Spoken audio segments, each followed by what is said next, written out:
Last video में हम लोगों ने बाल गोविंद भगत के बारे में देखा था। पार्ट 1 में हम लोगों ने देखा था बाल गोविंद भगत का परिचय और व्यक्तित्व।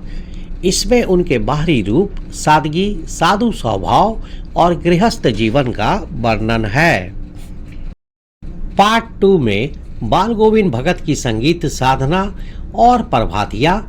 इसमें कार्तिक से फागुन तक उनकी सुबह की दिनचर्या, नदी स्नान और सुबह के भजनों का जिक्र है।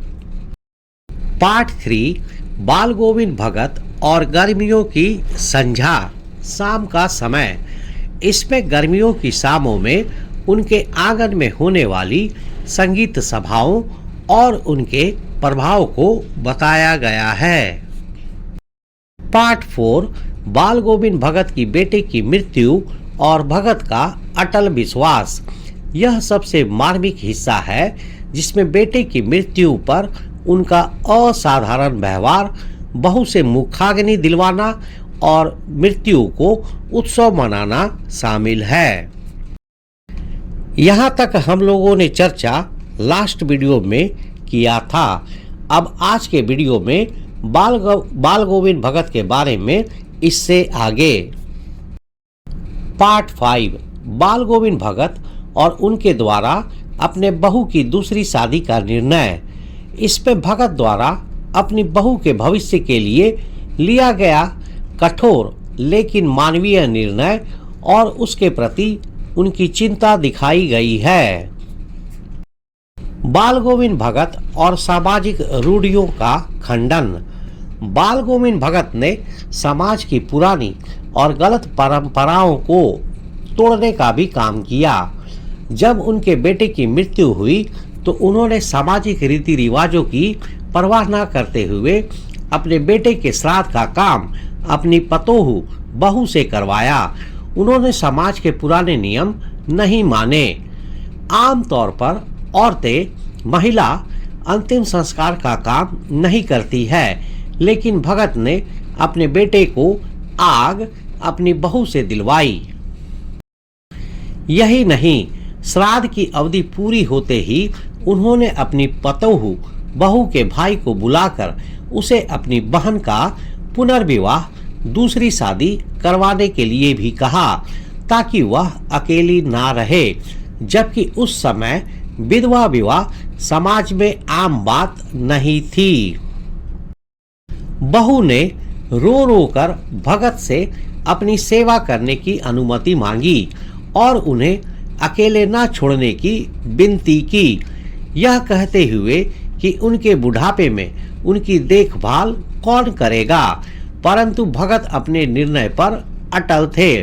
उन्होंने साफ कह दिया कि यदि बहू नहीं जाएगी तो वे स्वयं घर छोड़कर चले जाएंगे, और इस अटल निश्चय के आगे बहू की एक ना चली और उसे भगत की बात माननी पड़ी। पार्ट 6 इस कहानी का अंतिम पार्ट, बाल गोविंद भगत की अंतिम यात्रा और मृत्यु। यह भाग उनकी अंतिम गंगा यात्रा, बीमारी में भी नियमों का पालन और अंततः उनकी मृत्यु का वर्णन करता है। बाल गोविंद भगत की मृत्यु और जीवन का सत्य। बाल गोविंद भगत ने मृत्यु को शोक का नहीं बल्कि आत्मा के परमात्मा से मिलन का अवसर माना।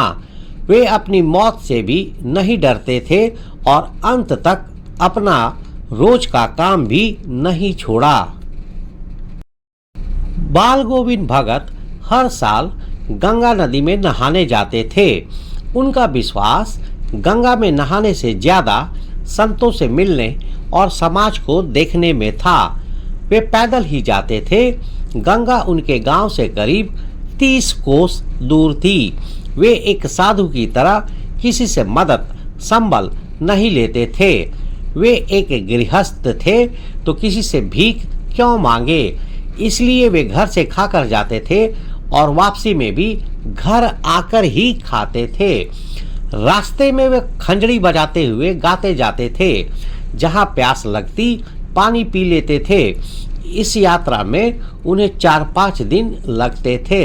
इतनी लंबी यात्रा में बिना ज्यादा खाए पिए भी वे हमेशा मस्त रहते थे।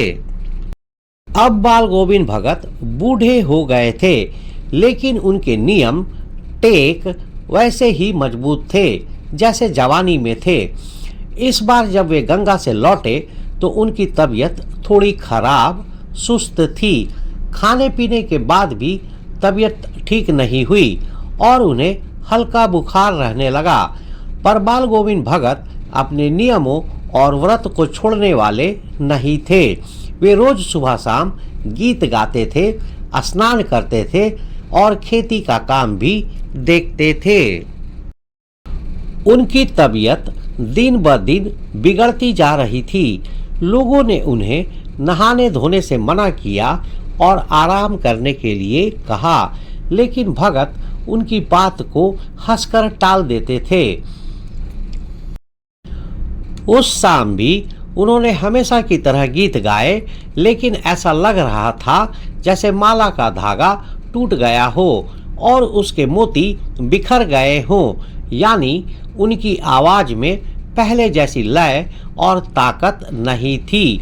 अगली सुबह भोर में लोगों ने उनके गाने की आवाज नहीं सुनी। तब लोग जाकर देखने गए तो पाया कि बाल गोविंद भगत अब इस दुनिया में नहीं थे। उनका शरीर पिंजड़ पड़ा था। बाल गोविंद भगत ने अपने जीवन के अंतिम क्षणों तक अपने आदर्शों, नियमों और भक्ति को नहीं छोड़ा। मल्टीपल चॉइस क्वेश्चन MCQ बहुविकल्पीय प्रश्न। प्रश्न संख्या 1। बेटे की मृत्यु के बाद बाल गोविंद भगत ने अंतिम संस्कार के लिए समाज की किस परंपरा को तोड़ा? उन्होंने बेटे का श्राद्ध नहीं किया, उन्होंने बेटे को शमशान घाट पर नहीं ले जाने दिया, उन्होंने बेटे को आग अपनी पतोहू बहू से दिलवाई, उन्होंने रोने की बजाय भजन गाए। सही उत्तर, उन्होंने बेटे को आग अपनी पतोहू बहू से दिलवाई। प्रश्न संख्या 2। बाल गोविंद भगत ने अपनी पतोहू के भाई को क्या करने के लिए कहा? भगत की सेवा करने के लिए, अपनी बहन का पुनर्विवाह करवाने के लिए, भगत के साथ गंगा जाने के लिए, घर बार संभालने के लिए। सही उत्तर, अपनी बहन का पुनर्विवाह करवाने के लिए। प्रश्न संख्या 3। बहू ने बाल गोविंद भगत को अकेले न छोड़ने की विनती क्यों की?